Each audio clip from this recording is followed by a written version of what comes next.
Christmas is just around the corner, and what a wonderful feast awaits for us. And in preparation for that, of course, now we prepare for the 4th Sunday of Advent. And we have a divine service entitled, God is near to us in His love. And our Bible word is 1 John 4, verses 9 to 10.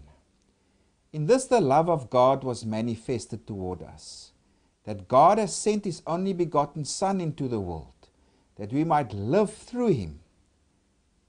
In this is love, not that we loved God, but that He loved us and sent His Son to be the propitiation for our sins. So our word celebrates, again, this God has sent His Son to us. God is with us. He's become a human being. And this first epistle of John writes against people who denies that the Son of God became flesh or became a human being. Like we read in John 1 verses 14, the Word, the Logos, became flesh. He became a human being. And here in 1 John, this epistle asserts this. Now if you go to chapter 2 verses 19, it speaks of these people who hold false ideas about Jesus. It says they went out from us, but they were not of us. So this group, they taught heresy. They had a different understanding of Jesus, etc. They actually left this Johannine community. And this first epistle of John, it was written probably again for this Johannine community in Asia Minor.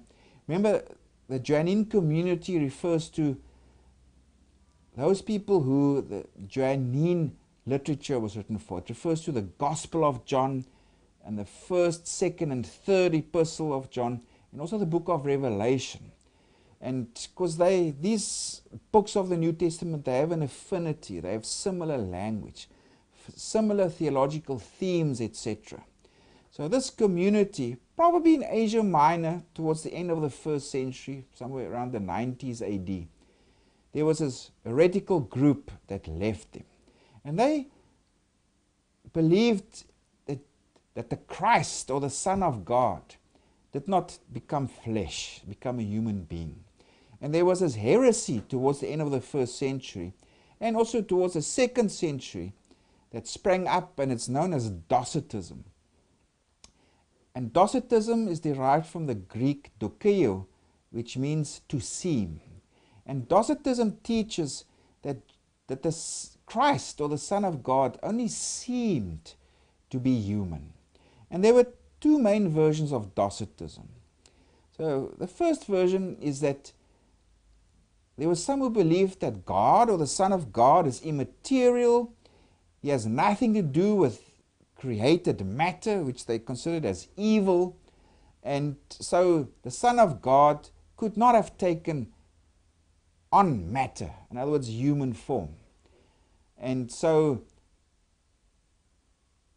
the Son of God, his physical body, was only a phantasm. In other words, it wasn't real. It only seemed to be human. It only seemed to be a real human body. And the second version of Docetism, and perhaps what we have more to do with here, is the belief that the Christ, or the Son of God, was a separate entity, or something separate from the human Jesus. So there was the human Jesus on earth, flesh and blood, and then the divine Christ, or the Son of God, but they are separate entities. They're not one and the same. And this version teaches that at the time of Jesus' baptism, the Christ went into the human Jesus and empowered him to do miracles and teach and all that. And just before his death on the cross, the Christ left the human Jesus. So the Christ did not die on the cross. The Son of God did not die on the cross. Just the human Jesus died on the cross. So these were these versions of Docetism. Now, our author here in 1 John, he counters this.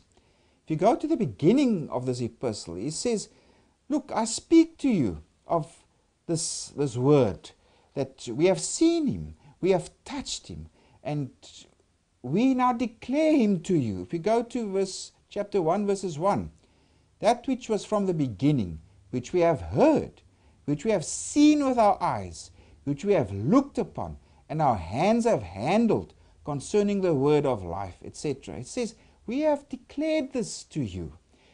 And he also reassures these Christians, you have the right Jesus. Your Christianity is the true Christianity, not these others who have left us. So rest assured that your joy may be complete, as he says in chapter 1, verses 4. You have the right Jesus, you have the right Christian faith, because we saw Jesus, we touched him, and we declare him to you. So your fellowship with us ensures you of this truth. We can also see what these heretical teachers taught about Jesus. If we go to chapter 2, verses 22, the author writes, who is a liar but he who denies that Jesus is the Christ? Again, they distinguish between Jesus, the human being, and the Christ. Also, we go to chapter 4, verses 2. The author says, by this you know the Spirit of God. Every spirit that confesses that Jesus Christ has come in the flesh is of God. And every spirit that does not confess that Jesus Christ has come in the flesh is not of God. And the author also says this is the spirit of the Antichrist. So the author affirms Jesus is the Christ. He is the Son of God. And he has come in the flesh. And this we can be assured of, because as the author writes here, we saw him, we touched him, and now we share this with you also. So now, just before our textual unit, our author, he speaks of these two spirits, the spirits of truth and of falsehood. What I just read for you here, the spirit of truth acknowledges Jesus Christ came in the flesh, etc. Now, our textual unit, he abruptly changed the subject. Now it's again, he focuses on love your neighbor. And our textual unit is chapter 4, verses 7 to 12, and it speaks about God's love and our love. So there's an abrupt shift now. Previously, he spoke about love for neighbor, and we find that in chapter 3, verses 11 to 18. And now he repeats, or he comes back to this theme. If we now go to verses 7, he says, beloved, let us love one another, for love is of God. And everyone who loves is born of God, etc. So now, he bases his argument or his admonishment, his exhortation for these Christians to love each other, he bases it in the love of God. Why do we love our neighbor? Because God loved us. So that's the appropriate response. We love each other because God loved us. And how did God love us? And now we come again to our text word for this Sunday. If you read verses 9, in this the love of God was manifested towards us, that God has sent his only begotten Son into the world, that we might live through him. In this is love, not that we loved God, but that he loved us and sent his Son to be the propitiation for our sins. And of course, now he goes on to explain in verse 11, beloved, if God so loved us, we also ought to love one another.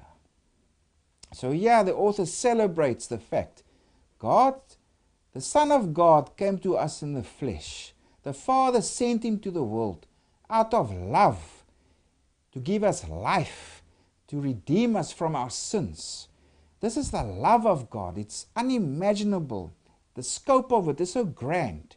And if you realize how big this love of God is, then our response to this is also that we love one another. Because God is love, as he says in verses 8. Now, there are various Johannine expressions that clarifies the nature of God. Yeah, it is God is love. Earlier in the epistle, it also says God is light, in chapter 1, verses 5. And in the gospel of John, there in chapter 4, verse 24, it says, God is spirit. But here, God is characterized as love. God is love. And it's not some abstract concept. God is love through his action. And his action was here. He sent us his Son in the flesh who came to give us life. So, that is for the fourth Sunday of Advent. God sent his Son in the flesh. It's as a sign, it was a demonstration of his love that's inexhaustible, that goes beyond our comprehension. Thank you for joining me. Until next time, and blessed preparation.